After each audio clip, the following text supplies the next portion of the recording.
호산나 찬양대 두 가지 놀랐습니다.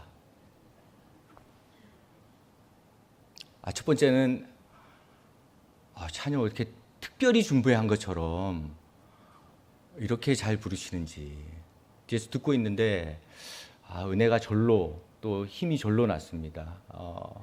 청년교회가 지금 투어 집회를 준비하고 있는데 투어 집회는 호산나 찬양대가 한번 하셔야 되지 않나.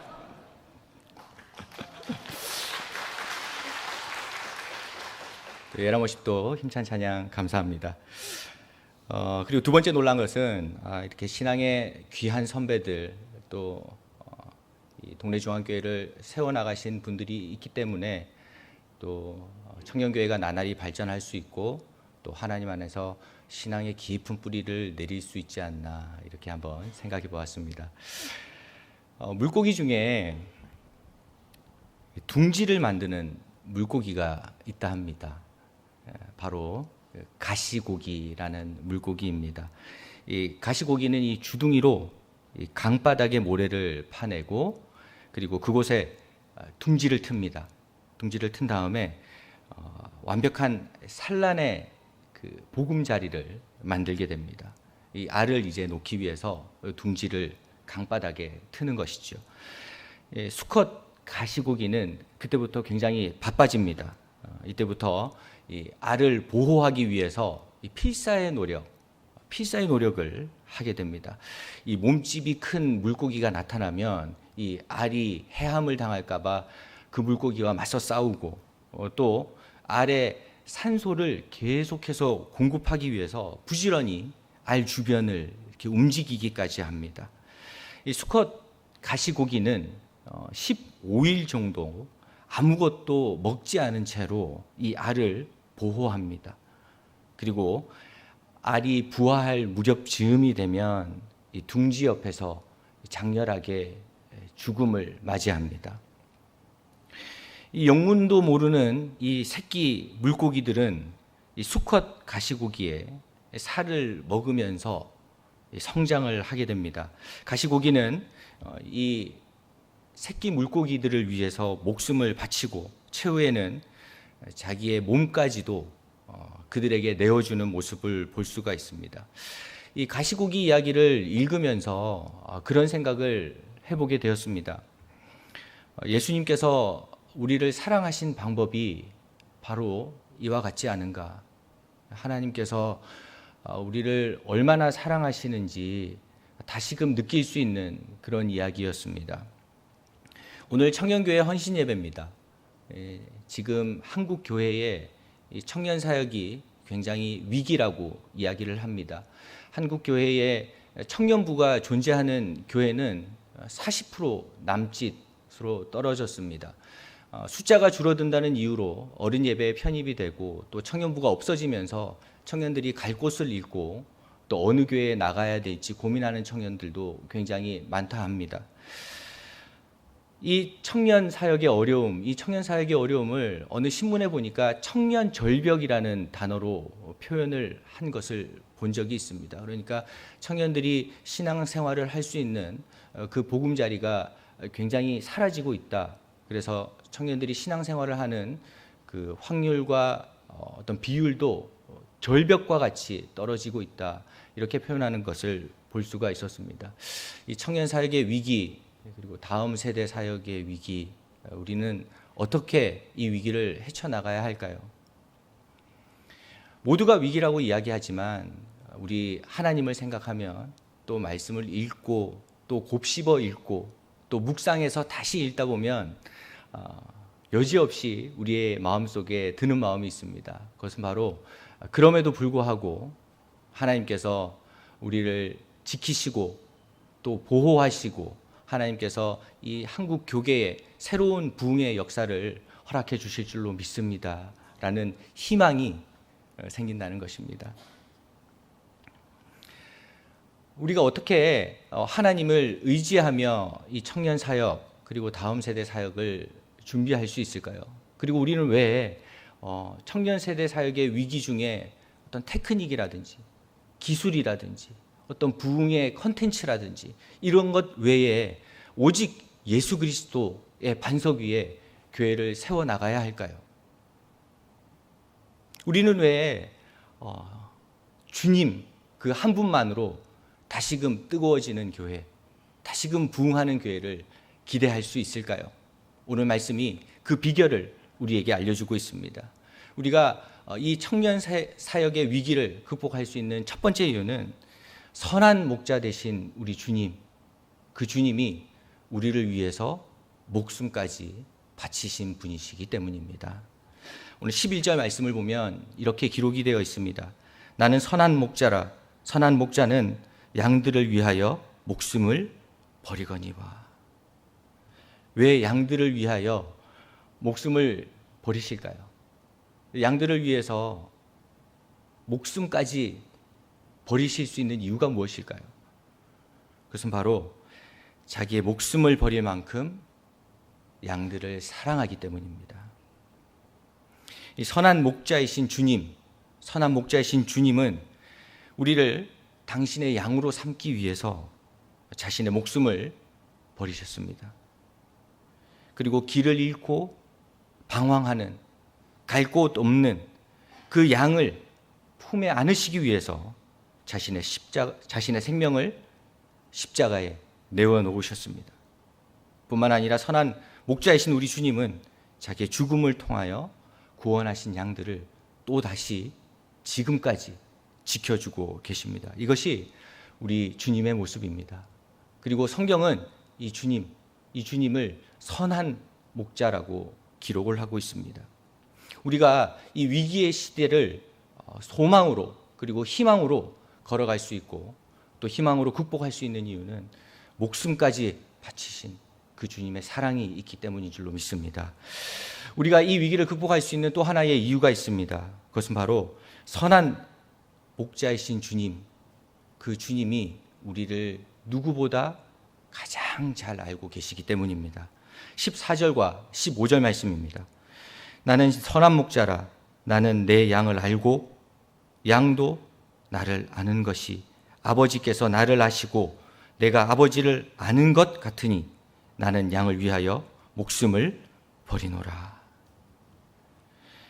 14절에 보면 주님을 선한 목자라고 이야기하시면서 나는 내 양을 알고 있다 이렇게 표현하고 있습니다. 여기서 안다라는 말은 지식적으로 알고 있는 그런 단순한 알미 아닙니다. 그들의 삶을 알고 있고 그들의 형편을 알고 있고 그들의 어려운 마음을 알고 있고 그리고 그들이 무엇을 필요로 하는지 그 필요조차도 알고 있는, 사랑하기 때문에 알 수밖에 없는 그러한 알을 뜻하는 말이기도 합니다. 그래서 15절 말씀 끝에 보면 안다는 말과 그렇기 때문에 목숨을 버릴 수 있다는 말이 함께 나오고 있습니다. 사랑하기 때문에 목숨을 버릴 수 있고 사랑하기 때문에 그들의 필요를 채울 수 있다는 것입니다. 궁금한 것이 생겼습니다. 선한 목자이신 주님이 나를 잘 안다고 그랬는데 과연 얼만큼 잘 알고 계시길래 잘 안다고 말씀을 하실까? 15절 상반절을 보면 주님이 우리를 얼마나 잘 아시는지에 대해서 알 수가 있습니다. 하나님 아버지와 예수님이 서로를 잘 알고 계시는 것만큼 주님이 우리를 잘 알고 있다고 기록을 하고 있습니다. 하나님 아버지와 그 아들 예수 그리스도는 다른 인격을 가지고 있지만 한 분 하나님이십니다. 그렇기 때문에 하나님 아버지의 뜻이 무엇이고 또 그 아들 예수 그리스도가 어떠한 비전을 가지고 무엇을 하기를 원하시는지 서로 알고 있고 또 주님이 기뻐하시는 것이 무엇인지를 서로가 너무나도 잘 알고 있다는 것입니다. 그렇게 서로 잘 아는 그 알미 거기에서만 그치는 것이 아니라 우리를 잘 알고 계시는 것까지 연결이 됩니다. 선한 목자 되신 주님께서 양들인 저와 여러분 그리고 이 자리에 모인 모든 예배자들을 그만큼 잘 알고 계신다는 것입니다. 내게 필요한 것이 무엇인지, 나에게 가장 연약한 부분이 무엇인지, 지금 우리가 걸어가야 할 그 길에서 우리에게 가장 부족한 것이 무엇인지, 그래서 무엇을 채워주고 무엇을 준비해 주셔야 되는지, 어떠한 위로를 주고 어떠한 희망을 주셔야 되는지 누구보다 잘 아시는 분이 바로 우리 주님이시라는 것입니다. 그렇기 때문에 우리가 이 선한 목자 되신 주님을 의지하고 걸어간다면 어떠한 위기에 봉착할지라도 선한 목자 되신 주님께서 우리를 잘 알고 우리의 필요를 채우시기 때문에 우리 역시 주님의 힘으로 이 위기를 걸어갈 수 있다는 것입니다. 그런가 하면 우리가 위기를 극복할 수 있는 또 하나의 이유가 있습니다. 그것은 바로 선한 목자 되신 그 주님, 그 주님은 우리를 아는 것에만 그치는 것이 아니라 우리를 인도하시는 분이시기 때문입니다. 이 목자는 푸른 초장과 그리고 잔잔한 시냇가로 양들을 인도합니다. 목자의 임무는 양들을 보호하는 것뿐만 아니라 양들에게 가장 선한 길로 그 양들을 인도하는 것일 것입니다. 오늘 읽지는 않았지만 이 10장의 전반절 부분을 보면 목자가 양을 어떻게 인도하는지를 기록을 하고 있습니다. 10장 4절인데요. 제가 한번 읽어보도록 하겠습니다. 자기 양을 다 내놓은 후에 앞서가면 양들이 그의 음성을 아는 고로 따라오되. 그러니까 양을 인도할 때에 뒤에서 엉덩이를 토닥토닥거리면서 가는 것이 아니라 먼저 가서 양들을 인도한다고 기록이 되어 있습니다. 양이 눈이 나쁜 동물인 것은 우리 모두가 잘 아는 바입니다. 그래서 양을 잘 인도하려면, 양을 제대로 인도하려면 양 앞에 먼저 가서 양을 인도해야 양을 보호할 수 있습니다. 그렇지 않으면 어느새 낭떠러지에 떨어질 수도 있고, 그리고 그를 해할 동물들이 나타나서 이 양떼를 해칠 수도 있기 때문입니다. 그런데 이 선한 목자 되신 주님은 언제나 우리보다 앞서 가셔서 우리를 인도한다고 성경은 기록하고 있습니다. 성경을 살펴보면 우리 주님은 늘 백성들보다 앞서서 행하셨습니다. 앞서서 준비하시고 가장 좋은 것을 준비하셨습니다. 이스라엘 백성이 출애굽할 때는 불기둥과 기름 기둥으로 그들을 보호하시고 인도하셨습니다. 언제 걸어야 할지, 언제 멈추어야 할지 먼저 가시고 먼저 인도해 주셨습니다. 끝나지 않을 것 같은 그 광야의 길에서도 하나님께서는 앞서 행하셨습니다. 그들의 필요를 아시기 때문에 이미 만나를 준비하시고 이미 메추라기를 준비하셔서 그들의 길을 계속해서 인도해 주셨다는 것입니다. 그런 주님께서 우리에게 먼저 앞서 가셔서 너희보다 앞서 행하며 우리를 인도해 주신다는 것입니다. 오늘 청년교회 헌신 예배입니다. 우리는 이 청년들에게 무엇을 해줄 수 있을까요? 청년사에게 위기라고 모두가 얘기하는 이 시절에 우리는 이 청년들을 위해서 무엇을 해야 할까요?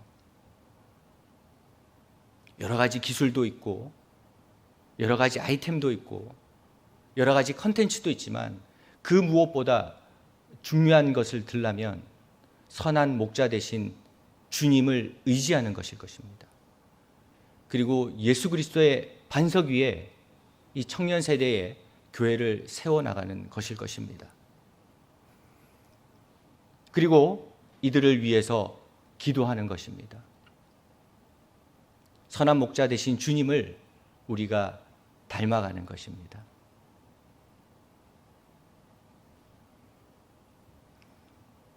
세상이 청년 사역이 위기라고 이야기할지라도 선한 목자 되신 주님께서 우리와 늘 함께 하시기 때문에 우리에게 언제나 소망이 있고 하나님의 미래가 있는 줄로 믿습니다.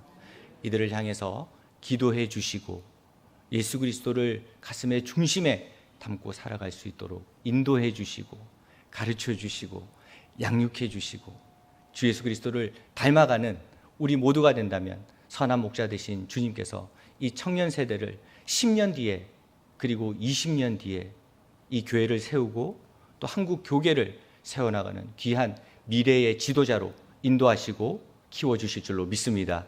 그 믿음으로 살아가는 하나님 백성 되시기를 간절히 바랍니다. 고맙고 감사하신 하나님 아버지, 위기 가운데서도 우리가 소망을 가질 수 있는 이유는 사막에도 길을 내시고 광야에도 강을 내시는 그 주님이 우리와 함께 하심을 믿기 때문입니다. 주님, 오늘 청년교회 헌신 예배입니다. 우리가 선한 목자 되신 주님을 중심에 품고 예수 그리스도 반석 위에 교회를 세워나가기를 간절히 소망하오니 우리의 마음 가운데 함께하여 주시고 이 교회 위에 하나님의 은혜를 허락하여 주시옵소서. 감사드리며 예수님의 이름으로 기도드립니다.